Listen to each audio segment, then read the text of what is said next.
Formed in 2007 by the Greater Des Moines Partnership, the Business Innovation Zone is driving economic growth in central Iowa through development and expansion of the entrepreneurial ecosystem. Its focus continues to be on generating capital for reinvestment in the region by cultivating startup companies and the capital they need to expand nationally and internationally. To find out more about the Biz, visit www.bizci.org.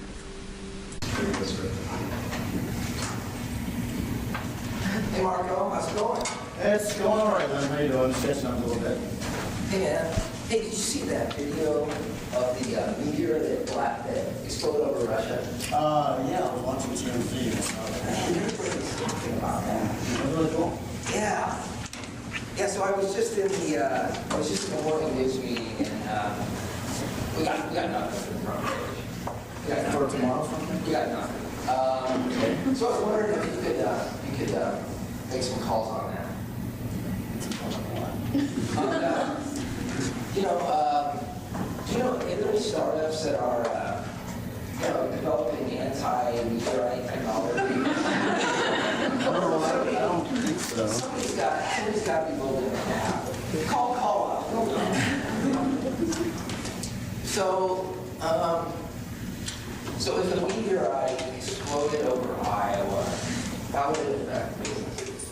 So make a list of the winners and losers. So the Microsoft server farm, what would happen? Silicon 6. Could I still use the wallet? So you want me to go to a story on this, right? Well, I'm working on innovation-based stuff. I have like a big package coming on Sunday. Posting blog. I'm shooting a video right now. There's just a lot of things to do on the plate here. Okay, well, yeah, that's right. Just make a few calls in between all that. And then as soon as you get anything, just post it right away. And then tweet it, hashtag #Iometeorite. The traffic's going crazy, so just do everything you can. Just get it up there. Just go. I'm just gonna, Okay. while you're working on that, I'm just gonna sit over here and think of some more ideas.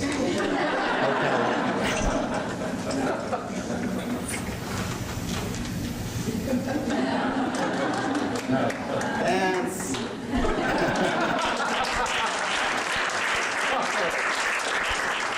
So that's today's show. If you have any questions, we're going to talk a little bit, but feel free to interrupt any time with questions. Our little presentation here, a little glimpse inside of our day. And a newsroom runs on ideas. Some of them aren't particularly great, but we run on ideas. And if our hero doesn't find good ideas, editors will find ideas for him. So I think our question here today is, how do you get his attention? How do you get our attention one way to do that is called the press release. I don't know that everybody needs a press release. One is the carpet bombing press release where you send out a release to everybody and hope that somebody sees it, hope that something out there in the ether approaches us. And are there times when you need to do this? Yes. When you have, especially if you have a partner, especially if you're with a partner who's a publicly traded company that has some restrictions on timing and how they do it. But I think that one of our messages here is to think a little bit more about a targeted approach rather than the carpet bombing press release. And what do I mean when I say a targeted approach? Well, some people think that means sending out a press release and personalizing it. So I get lots of emails that begin, "Dear Mrs. Hicks."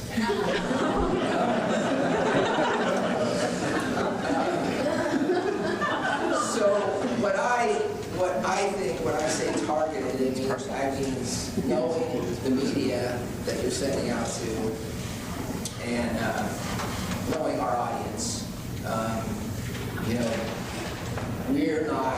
necessarily interested in the same stories, the same types of stories, the same approaches, the same kinds of businesses as, say, as other industry publications, as the Business Record, as Silicon Current News. We may be, but it may be slightly different. One of the things I think that's important to remember when you're working on research is relevance. I mean, I think what Mike said, tell a story relevant to a trend, that's perfect. I mean, we would probably say that in just a week now. I mean, that's good. That's really the main message here. You want to be relevant, not to us as much as to our readers. You have to know what our media outlet is, who we reach. We're a general audience newspaper. So that's why, I've seen some pitches, and I keep telling them, like, why do I care? What's the story here? I know you love what you're doing, and I understand. Well, why should our 100,000 readers or 200,000 readers, whatever it is, why should they care? We got to find a way to be relevant to that, and that'll make us want to write a good story. Anytime. So exactly. So I think the other thing is it does help to read the publication that you're trying to pitch. It helps to form a relationship with the reporter, and I think all of those things helps your emails and your calls and ideas stand out in an overflowing inbox. We get tons of emails and other pitches, and a lot of it is not even local stuff, but it just comes in, and most of that. So it really helps to make it really clear to us that you're a local company or a local person. And so some other tips here. Just a few do's. I think these are pretty basic, but I think they need to be said. Clear and concise, because like I said, you get lots of press releases. And as Marco said, I think one of the key things you want to know very quickly is why should readers care? And what's the impact? What does it mean to my audience? Keep it simple. What problem are you trying to solve in business that you're engaged in? You'd be surprised how many press releases we get where there are inaccuracies or other things, missing information. Probably one of the toughest things that I would imagine for you guys to you guys know all the industry jargon, whatever industry you're doing, whatever your release is about. There's some industry jargon. Get that out there. I mean, just tell me what you do. Like, a hunger solution provider is still a restaurant. Speak English and tell me exactly what's going on, and that way we can kind of. So I know exactly what's going on. I know why it seems like this. And that last one was I get so many press releases that in the subject line press release, it should feel like us running a newspaper story. The paper that says newspaper story. A few don'ts in here. I'm going to try to be positive, but a few don'ts. I'm sorry. Sorry to interrupt that. I guess two questions. First of all, as far as subject line goes, you would prefer for us to come up with an engaging newspaper article style title, almost write it as if we were writing for what are you looking at in a subject line specifically? I think you have to understand the context. We get a lot of them. Yeah. So I mean, if there's something in that story that's the news. Like I think that's how I learned how to write headline in college. Find the news, try to build a headline on that. So right there. Yeah. Second question. I'm old school. I used to do the carpet bombing press kits way back in the day. We'd send a folder out with physical pictures and a physical press release and so on and so forth. I know everybody is electronic these days. Is there any value in physical email anymore. Will that get your attention in any respect that an electronic communication will not? Or is it just not done? Oh, it's done, you know, it's done rarely. It's not done as much anymore. I don't see a lot of value in spending money on that. Okay. And not to mention that the new is available because of the practice. Right. That's what you want. You want to get your I imagine you want to get your story in front of reporters as soon as possible. Yeah. You know, so, yeah. Great. You asked about the headline, I think it's also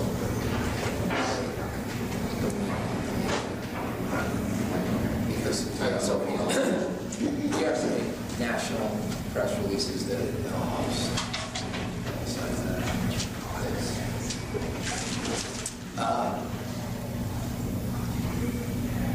This make releases late, but like the 5 o'clock drop is it's one of those things where when people, this is when people have news and they drop it late in the day.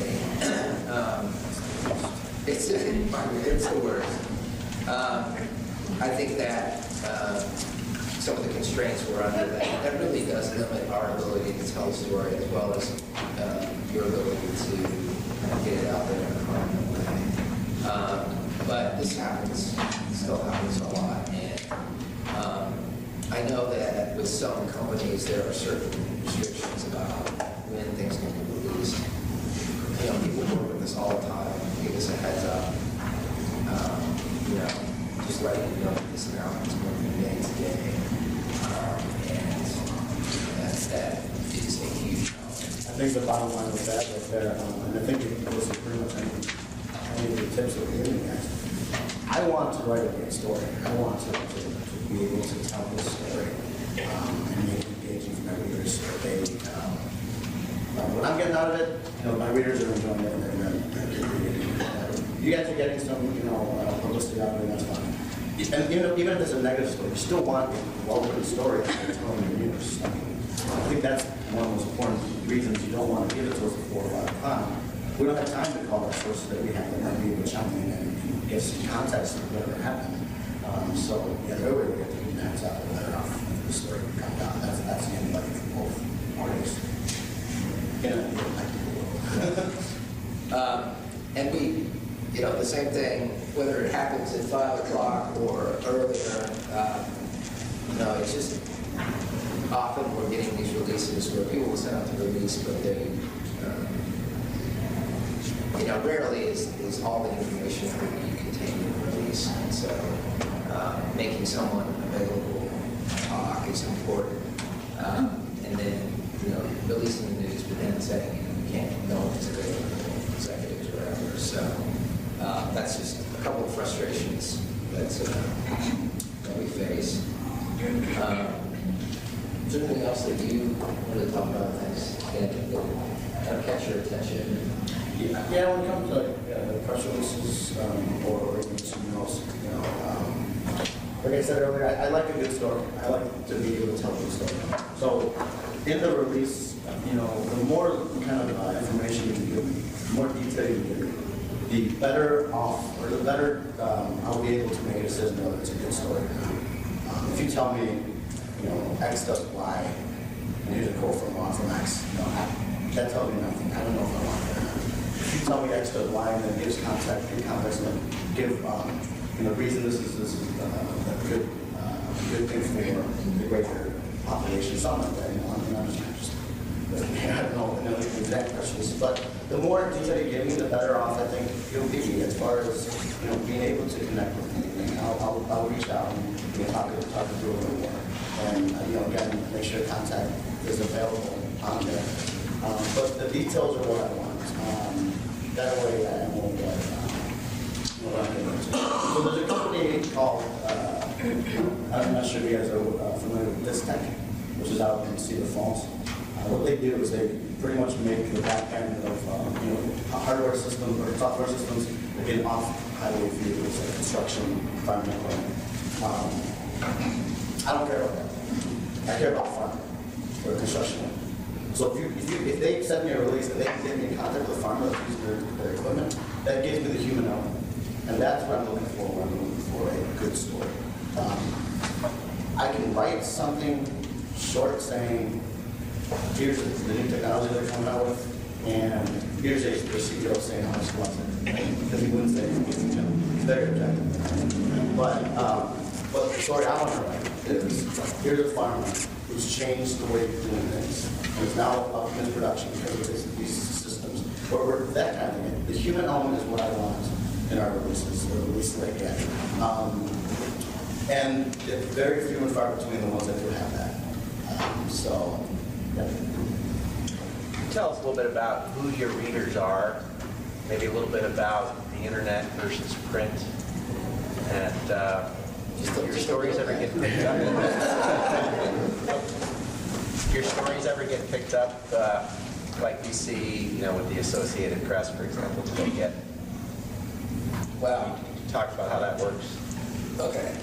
Well, I'll start with the last one. Yeah, you know, there's a good chance that the story that we run is going to get picked up somewhere, whether it's Iowa Associated Press. Our stuff runs all the time.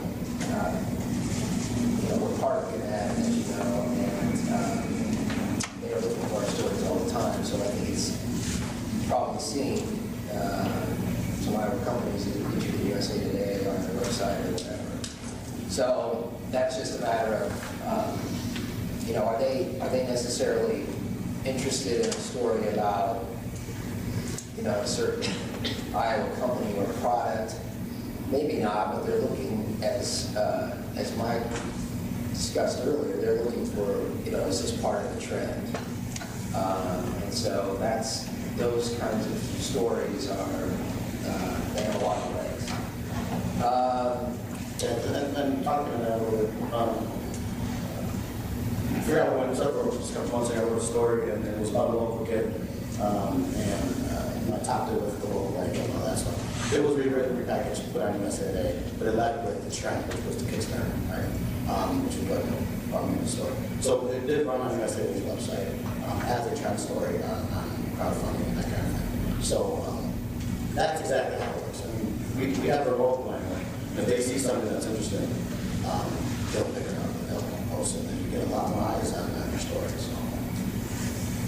A little bit about I mean, you know, it's a general audience. I mean, I didn't bring any of the statistics about, we still have very strong penetration in central Iowa. And so we, you know, we get your story out there. We are, our website, we're seeing, you know, pretty big increases in traffic for the digital portion, and that includes the mobile and tablet apps that we've rolled out.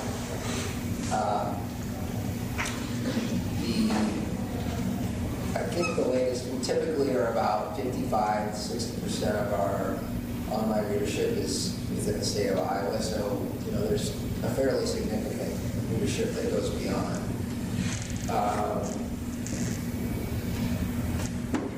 What was your other question? Sorry.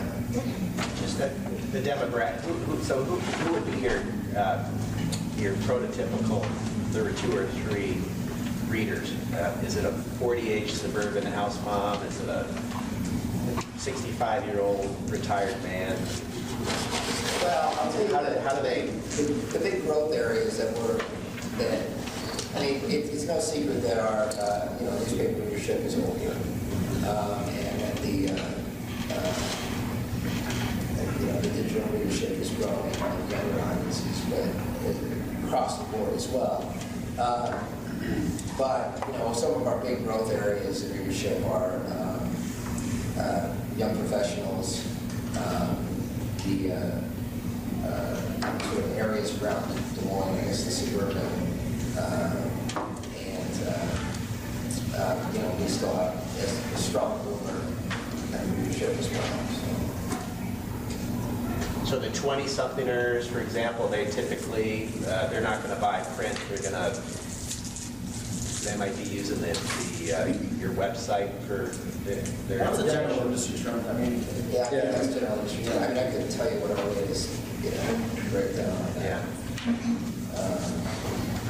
But, yeah, generally, that's where the growth is digital for that demographic. so again, kind of just to finish up what I was saying, the press release is just, get an email and they'll give you more. I think that goes, that the same other reports that we shot to, same kind. A couple other tips that I wanted to talk about, this is sort of tips for making friends with reporters. Become an expert. We may not always do your story about your product or your service, but one way that you can make yourself friends and available to reporters is that you can help us out with stories. Drew McClellan is an example of somebody who is, Drew's always there to answer questions about marketing and brand, and he's done it on a national level, so reporters want to call him on these topics.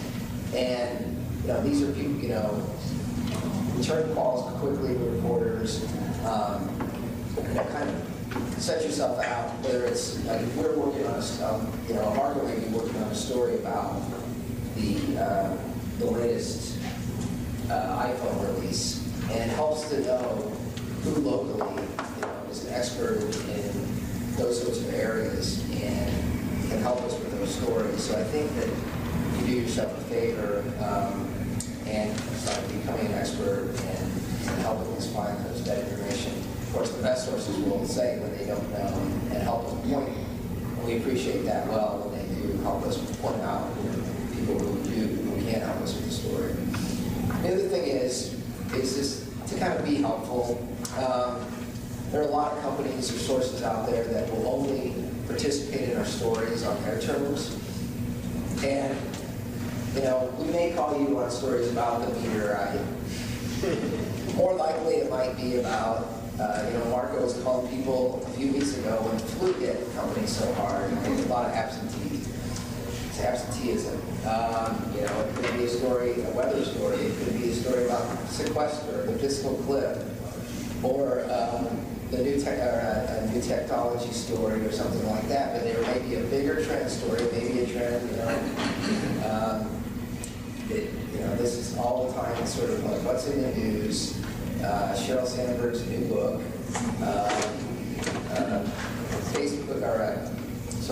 Yahoo's decision that everybody needs to work in the office instead of home. Trend stories. Is there a place for your expertise or your company to fit into that story?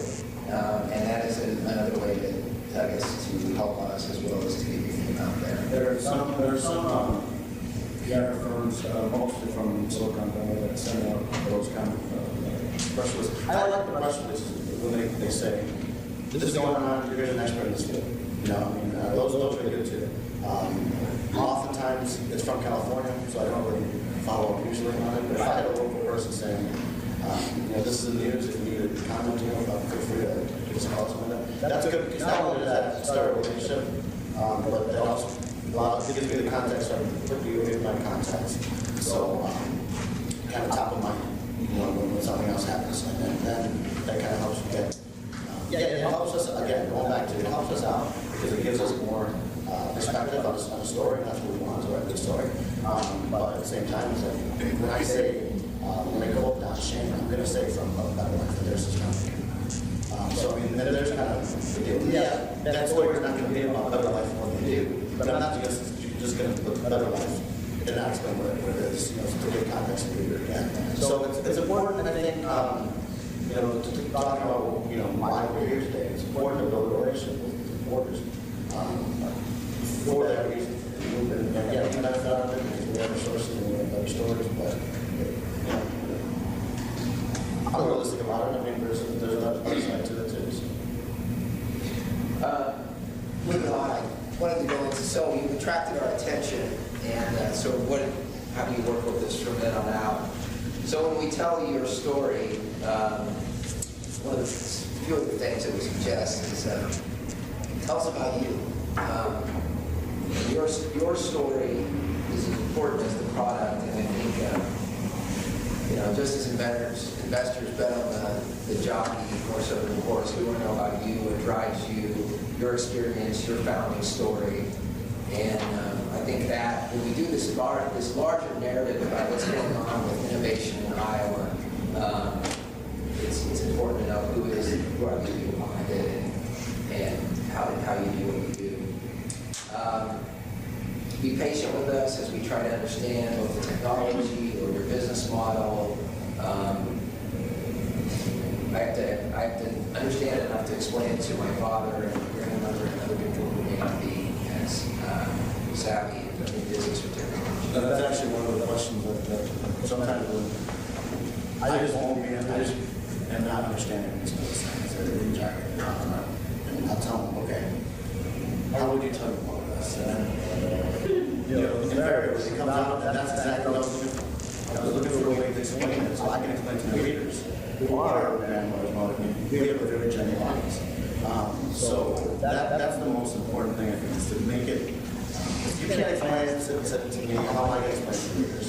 I'm not going to just pretend. I need to know exactly what's going on with this in order to say to my readers, this is what's happening. So explain it to me. Or say it like you're going to explain it to your mother, or they say to verify it. So that. We will ask closing questions about future plans, number of users, your revenue model, employees, how you do from competitors, customer feedback. We're going to ask for, like Marco said, if you serve farmers, give us a customer, use access to clients, investors, employees, people who've seen you perform since the beginning, who know you. And I think the other thing is, we expect people who address controversy and negative publicity head on. Inevitably, we may be calling you a story that may be negative.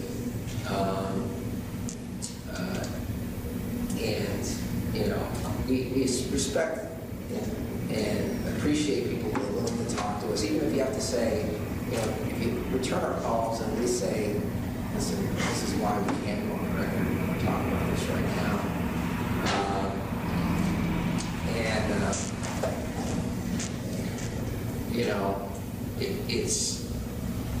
I think it helps us to understand or at least to understand the backstory, and at least helps us not presume that at least wants that. So we'll strive to get your story right, and your story is very important. One of the things I just wanted to point out, we'll talk about our publication specifically, and some of the things that Marco does. I think probably you are familiar with the Sunday Innovation page that we launched a year ago or so. And this was an effort to innovation, a passion topic is what we call it. It's one of our areas where we think that is of interest to some of the growth areas that we talked about, growth bodies. And we think it also is an important area because the state is placing emphasis on innovation as a route to economic growth. So we have this that runs Sunday, and I wish it worked. Anyway, it includes Marco there in his column, and in the middle there you see we have the tech spotlight, where this was an effort to kind of tell the stories. It's a way where we can't do a big profile on every company, or everybody comes up with an app or something like that. So that's why we sort of developed this format and running it every Sunday. I think Mark gets lots of calls from people who are interested in that. And up at the top of the page, you see that's where we kind of try to tap into experts we can talk about some of these areas where we've got key lawyers and some other people in the room who contributed stories, columns on advice for people who are thinking about starting a business or going through some of those things. We'll talk a little bit more about that. You know, the purpose of the text spotlight is exactly what you just about. Usually, we want context about press release and all that kind of stuff. But with this, it's really just to let readers know, hey, here's some innovations going on in any part of the state. If they get down to the photo studio at some point, we'd love to feature them. And again, it's let the general audience know that all this talk about innovation is not just abstract. I mean, it's real. These are real people, real companies who are trying to create some innovative companies here in Iowa. And I love the future. I love the future. It's really cool. Let people know as they go into it and just stay. So the counterpart to this is the online innovation page, joinregister.com/innovation, where we're actually revamping it a little bit, which should be rolled out soon. We'll be a little more robust. It'll have a lot of the stuff that Marco, some of our students as well, and his blog, and we're also going to try to we'd love to have more experts featured who are blogging on that page. And so look for that. Anything else about that for the creative information? The other thing is Marco is great at shooting video, and some people, some of our sources, we're trying to explain to them that we're not just publishing on paper anymore, and we're not just posting, reproducing stories online. Almost entire staff just went through training on shooting and editing video on iPhone, and we supplied iPhones and some other technology with that throughout the staff. And so Mark was one of some of us like me, we're still trying to shoot video of our daughter's dance competition, but Mark was out there doing some great work, and so I also shoot video of my dance competition. yes. That was a great episode. So think about when you're pitching us stories, it always helps to think about, okay, how can we tell the story visually as well, through photography or video, and so it can be challenging on some business stories, but it's something that we're trying to do. It's a way that we're also building an audience online. I wanted to mention briefly the Central Iowa networking page. This is another way that we can't do stories on everybody, but it's another way to kind of get your company or organization mentioned and recognized, whether it's awards and recognition, promotions, your hires. There's this is all free. You just send us in, and we can get that interview and show that you're hiring in the community. And this get to know feature is really just a way to kind of profile the format that we get this to people. It's just a way to feature interested people, in the community, business people, nonprofit, executive officials, entrepreneurs, small business people. This is a welding instructor at EMAC. Got people in mind for yourself who are interested in that. Just contact us. That's another way to get your company's name, even if it's just in the higher section.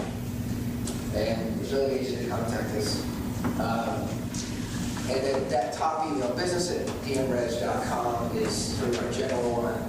So if you're trying to get a hold of me and I'm gone, there's backups that also, if you want to send sort of some of your general press releases or your new hires or you're interested in, get to know, that's a good email to use. But that's how you get a hold of Marco and me.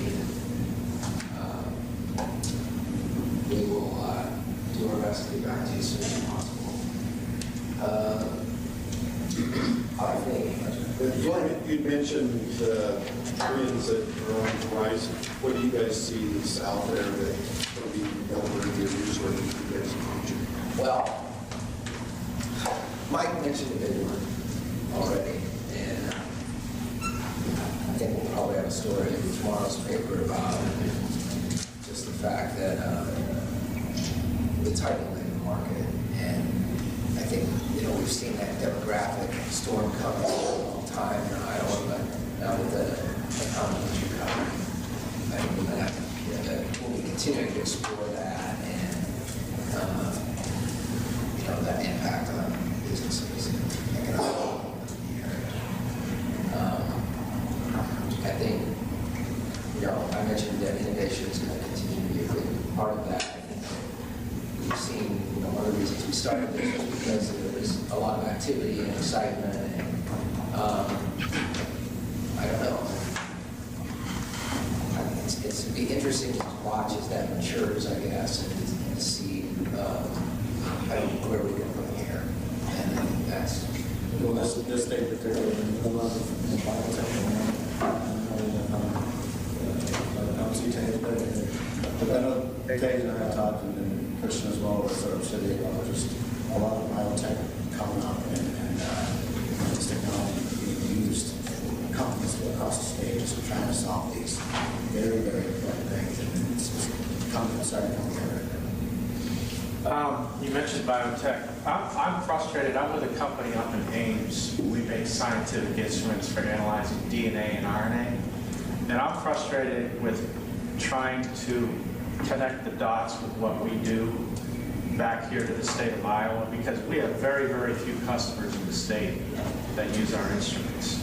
And some of the problems that I recognize in trying to tell our story to you guys is, number one, a significant portion of our customers are overseas, and a lot of them are not comfortable. They would be comfortable talking to us in a sales situation, but I know would be very uncomfortable talking to you over the phone in English. So that's number one. Number two, a lot of them are involved in proprietary R&D. They don't even tell us what they're doing. There's no way in the world they're going to tell you what they're doing. Number three, you talk about trends.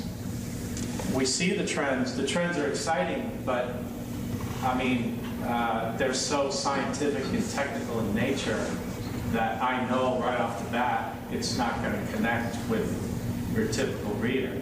So the ability of our instrument to see RNA contamination in genomic DNA. How many people in this room care? None. And I know very few readers of yours would care. So any advice here to help us, because we're doing some great things, but I'm having trouble connecting the dots between. The first real quick. First thing would be, why would we care? Sure. Explain that. That's the start. If you can explain why we should care, or why you guys care so much, lay that out first, or try to find that first, and then you can kind of build off of that.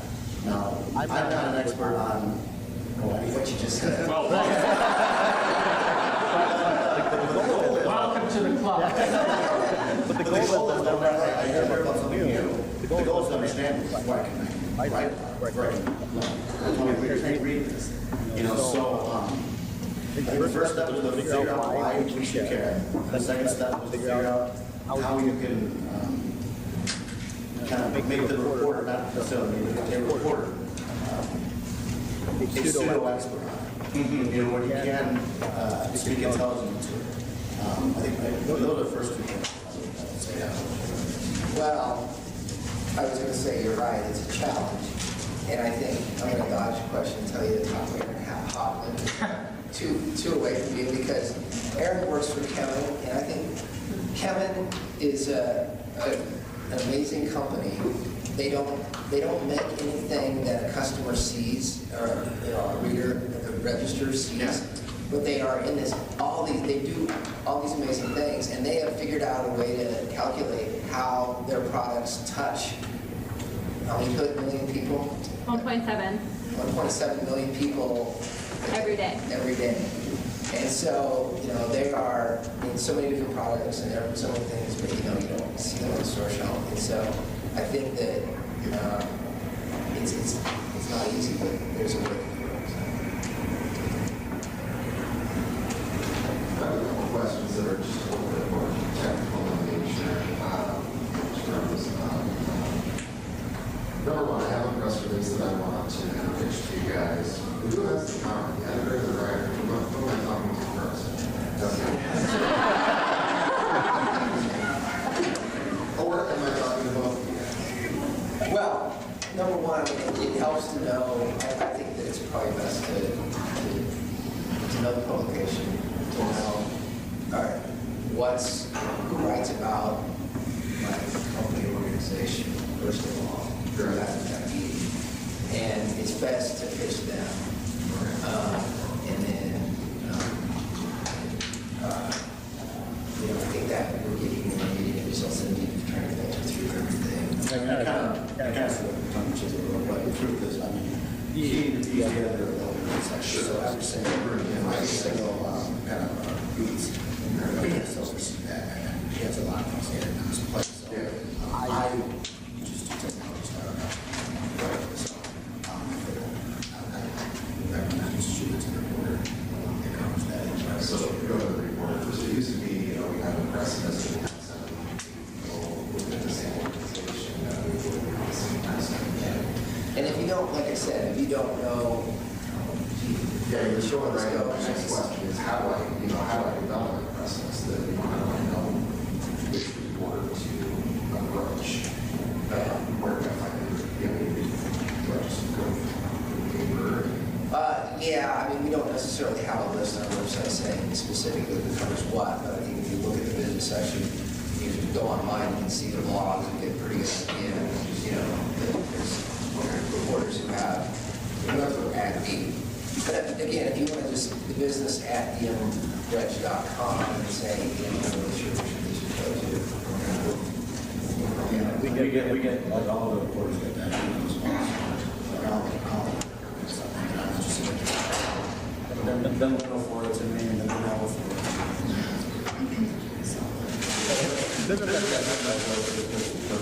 If you don't, if you're not certain, That's the message gets read. It's not just a giant smile. Yeah, and we also get emails on the business and saying, my paper was delivered late today. I was told never reply. So, photos of the releases, you guys like having users and everything on there?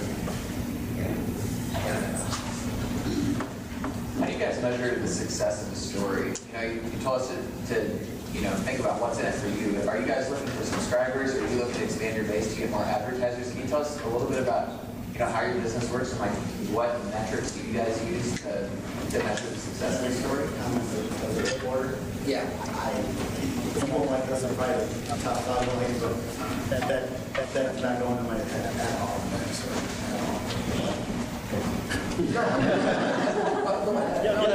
I mean, like subscriber rates and all that kind of stuff. I mean, I'm a writer, I'm a reporter, and want to write a story. Success to me is when I get feedback. People say, I'm so glad you speak this person. Or here's another story that along those lines. And I love that. I love feedback. So now as a newspaper, I don't know. There's a house, but I've never had part of the story. Right. Again, I don't know. I mean, we don't necessarily have a specific metric assigned to every story to determine its impact. We can see online when, we get statistics every day to see what's making an impact. And, I think, you take those with a bit of a grain of salt because those, the crime cells and that what's your political story. But I will tell you, local business does get lots of good hits, and so that shows us something as well. I think part of it is we do get feedback from people, and I do hear from people all the time say, God, everybody in town must read your column because everybody's because they said they wish me happy birthday this week.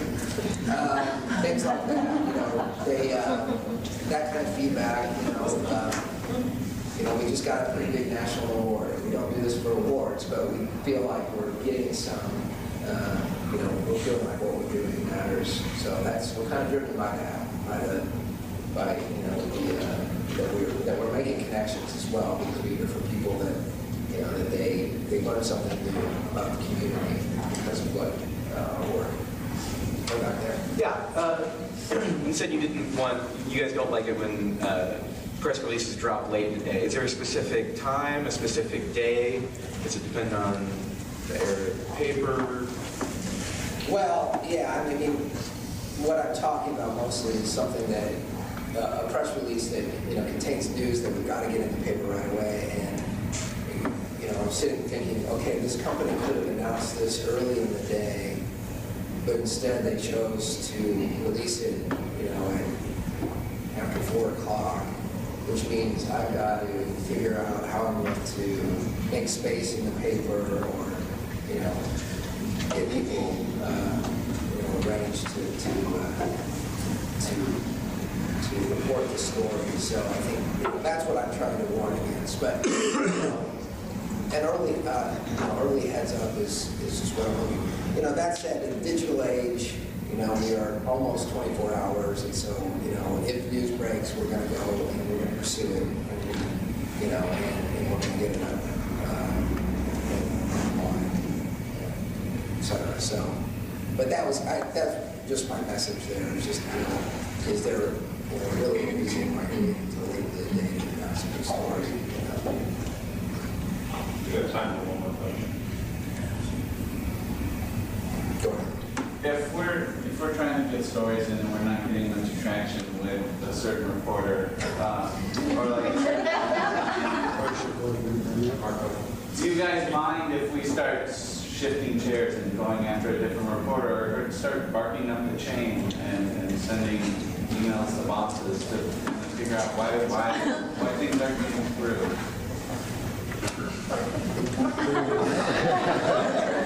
Or are we just supposed to take out for years and ask you, what's the deal?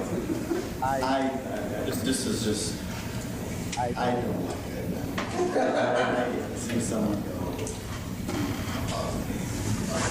But that's just me.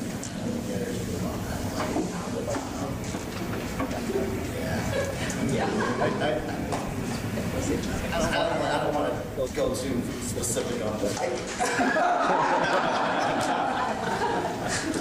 They're going to Lynn.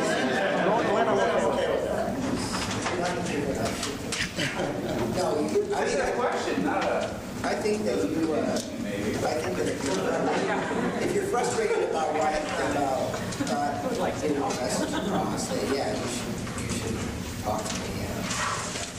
We can have a conversation about that, sure. I mean, I mean, there's a recent example. I'll just give you a quick example, you know, where somebody did that, and they, you know, and the case was is that, you know, they said, well, why don't we get a press release in? Well, you know, the reporter had, you know, this story and this story and this story was doing it, and we were, you know, actually we are getting to your story. So I think it's fine to ask about, you know, did you get it?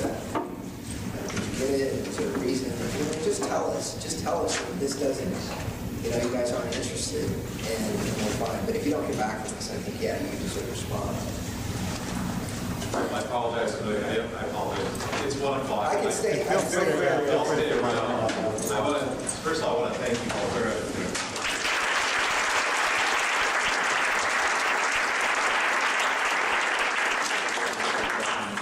One of the things you can do that I had a lot of success with is if you think there's a trend coming and they're covering it, tell them about the trend and tell them about that trend by showing them other stories in the country and the region, give them the background why it's a trend, because they are always looking for the next trend. Thank you all very much. Have a great day.